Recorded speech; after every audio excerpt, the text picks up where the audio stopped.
Dès que tu poses la question sur les écrans, tout le monde a un avis. La pédiatre dit pas d'écran avant 3 ans. Ta mère dit que toi, tu regardais la télévision et tu as bien tourné. Internet dit que les écrans détruisent le cerveau. Un autre article dit que les tablettes éducatives sont bénéfiques. Et toi, tu es au milieu, fatigué, avec un enfant qui pleure et une tablette qui peut acheter 20 minutes de silence. Cette vidéo ne va pas te culpabiliser. Elle va te donner ce que la science dit vraiment, pas ce que les gens simplifient pour faire peur ou pour rassurer. Parce que la réalité des écrans et du développement du langage est plus nuancée que oui ou non. Et comprendre cette nuance, c'est ce qui va te permettre de faire des choix intelligents pour ton enfant, pour ta famille, avec ta réalité. Commençons par ce qui est prouvé. Je vais être précis sur les preuves, parce que dans ce sujet plus qu'ailleurs, on confond les corrélations avec les causes. On confond les études en laboratoire avec la vraie vie. Et on confond des recommandations générales avec des vérités absolues. Voilà ce que la science a réellement démontré. Premier point prouvé, une exposition passive et exclusive aux écrans avant 18 mois ne développe pas le langage. Des études ont exposé des enfants à des vidéos spécialement conçues pour enseigner des mots. Des baby Einstein, des petits ours bruns, des programmes éducatifs. Résultat, ces enfants n'apprenaient pas les mots présents dans les vidéos. Pas parce que les vidéos étaient mauvaises, mais parce qu'à moins de 18 mois, le cerveau apprend le langage dans l'interaction, pas dans la réception unilatérale. Ce phénomène, les chercheurs l'appellent le vidéodéficit, le déficit vidéo. Un enfant de moins de 18 mois comprend moins bien ce qu'il voit sur un écran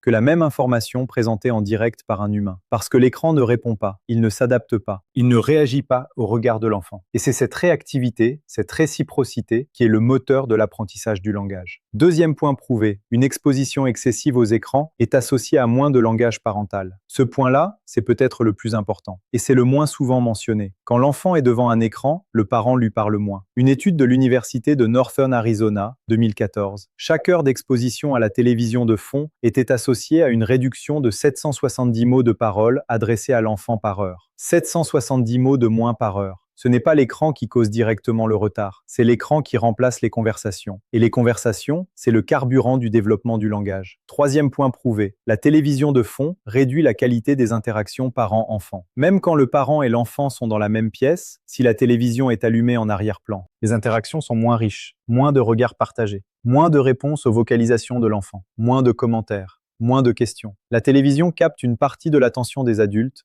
même quand ils ne la regardent pas. Voilà ce qui est exagéré. Parce que oui, certaines choses sont dites avec une certitude que la science ne justifie pas. Exagération 1. Les écrans détruisent le cerveau de l'enfant. Il n'existe pas d'études démontrant que l'exposition modérée aux écrans cause des dommages permanents au cerveau des enfants. Les études montrent des associations, des corrélations, pas des causalités directes. Et les corrélations sont souvent confondues avec des causes parce que les familles avec beaucoup d'écrans ont souvent aussi moins de temps, moins de ressources et moins de paroles adressées à l'enfant. Ce n'est pas l'écran seul qui est la variable causale, c'est l'ensemble de l'environnement. Exagération 2, 0 écran avant 3 ans. Cette recommandation, souvent présentée comme scientifique, est en réalité une recommandation de précaution. Elle est raisonnable pour les enfants de moins de 18 mois, elle est plus discutable pour les 18 mois à 3 ans. Les études montrent que le contenu, le contexte et la présence d'un adulte changent complètement l'équation. Un enfant de 2 ans qui regarde une vidéo d'un parent proche, par appel vidéo, apprend du langage de cette interaction, même sur écran, parce que l'interaction, la réciprocité, est présente. Exagération 3. Toutes les applications éducatives sont mauvaises. Certaines applications, bien conçues, permettent une interaction. L'enfant doit répondre, l'application réagit. Il y a une forme de réciprocité, même artificielle. Ces applications ne remplacent pas l'interaction humaine. Mais elles ne sont pas comparables à la télévision passive. Le spectre est large. Passer tout dans le même panier, c'est de la simplification. Ce qui compte vraiment, le modèle en 3 variables. La recherche nous donne un modèle simple et utile. L'impact des écrans sur le développement du langage dépend de 3 variables. Variable 1, le contenu, ce que l'enfant regarde ou interagit avec. Contenu adapté à l'âge, avec un rythme lent, des personnages qui nomment les objets, moins problématiques. Contenu rapide, stimulant, avec des effets visuels intenses, plus problématiques pour l'attention et la capacité à traiter la parole lente. Variable 2, le contexte. Comment l'enfant est exposé à cet écran? Seul, le plus problématique. Avec un adulte qui commente et interagit, beaucoup moins problématique. En fond sonore pendant les repas ou le jeu, particulièrement négatif pour la parole parentale. Variable 3, ce que l'écran remplace. Un enfant qui a 30 minutes d'écran au lieu de regarder par la fenêtre, c'est différent d'un enfant qui a 3 heures d'écran au lieu d'interagir avec son parent. La question n'est pas « est-ce qu'il y a un écran ?» La question est « qu'est-ce que cet écran remplace ?» Les recommandations par âge, vraiment. Pas les recommandations de précaution maximale. Les recommandations basées sur les données disponibles. Avant 18 mois, évitez les écrans passifs. Exception, les appels vidéo avec des proches, qui impliquent une vraie interaction. Entre 18 mois et 2 ans, si tu introduis des écrans, choisis du contenu de qualité et regarde avec l'enfant, commente, interagis, pas en fond sonore. Entre 2 et 5 ans, maximum 1 heure par jour selon l'OMS. Contenu de qualité, idéalement accompagné, pas pendant les repas, pas dans l'heure avant le coucher. Après 5 ans, le type de contenu et le contexte priment davantage sur la durée. Un enfant qui regarde un documentaire avec son parent et en discute, c'est différent d'un enfant qui scrolle des vidéos courtes seul. Les règles pratiques pour les familles africaines francophones. Je veux être réaliste. Dans beaucoup de familles que je connais, les 2 parents travaillent. Les enfants sont en garde ou à l'école une bonne partie de la journée. Le soir, il y a les repas, les bains, les devoirs, les appels en famille. La réalité, c'est que les écrans ont une place dans la vie moderne. Et les injonctions de zéro écran sont souvent déconnectées de cette réalité. Voilà ce qui fonctionne vraiment, même dans les familles surchargées. Règle 1. Éteins la télévision en fond. Si tu ne la regardes pas activement, éteins-la. Ce n'est pas l'écran allumé quand vous le regardez ensemble qui pose problème. C'est l'écran allumé en permanence qui absorbe l'attention et réduit la parole. Règle 2. Crée des zones sans écran. Le repas, sans écran. Les 30 premières minutes après l'école, sans écran. Ces 2 zones seules, si tu les tiens, créent des fenêtres de conversation qui font une vraie différence. Règle 3. Si écran, alors accompagné. Quand ton enfant regarde quelque chose, essaie d'être présent 50% du temps. Pas pour surveiller, pour commenter. Oh, regarde, il fait quoi le personnage là? Tu crois qu'il est content ou triste? Même 10 minutes d'écran commenté par session